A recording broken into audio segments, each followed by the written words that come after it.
WhatsApp is one of the most popular mobile messaging services out there. Instead of sending text messages, the app allows you to send free online messages over the phone. But the service could soon run into a little bit of trouble in Saudi Arabia. There are reports the government there is threatening to block the service. Our Samuel Berg is following the story and joins us with the details. Samuel, it's not just WhatsApp.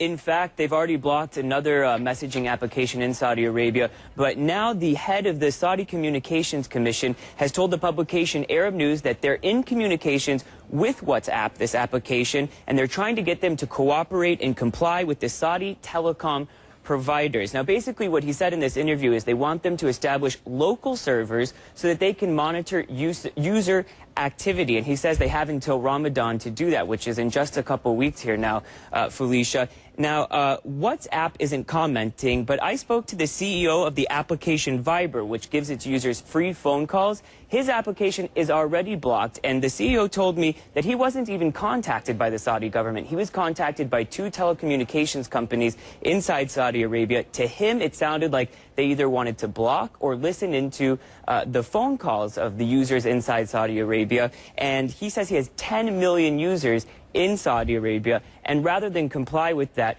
he decided that he's going to try and now work around that block. But his application is blocked at this point in time. And for a little bit of history, Felicia, BlackBerry was in a similar situation just a couple of years ago, and Saudi officials have always maintained that BlackBerry complied with their regulations. You know, that's an amazing number. I mean, 10 million users, that's a huge user base to have been lost. How do they get around something like this? Do they have any wiggle room? Look, I think it's going to be very difficult. I haven't heard of an application that's been able to get around it. But of course, it's just a war of technology. Who has the better technology, the Saudi government, or is it this application Viber that has the better technology?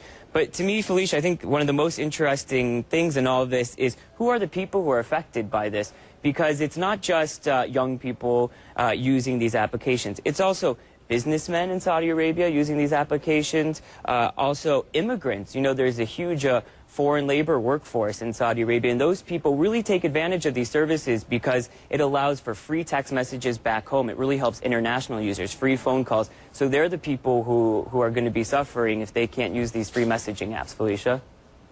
Well, and Samuel, you've promised to help me sign up to WhatsApp because I have some friends in Angola that I'm supposed to be apping with. Yep, as soon as the show finishes, we're going up to tech support and we're going to get it installed. It's really great for international users because, you know, text messaging from the United States to Angola can be very costly. Absolutely. Thank you, Samuel.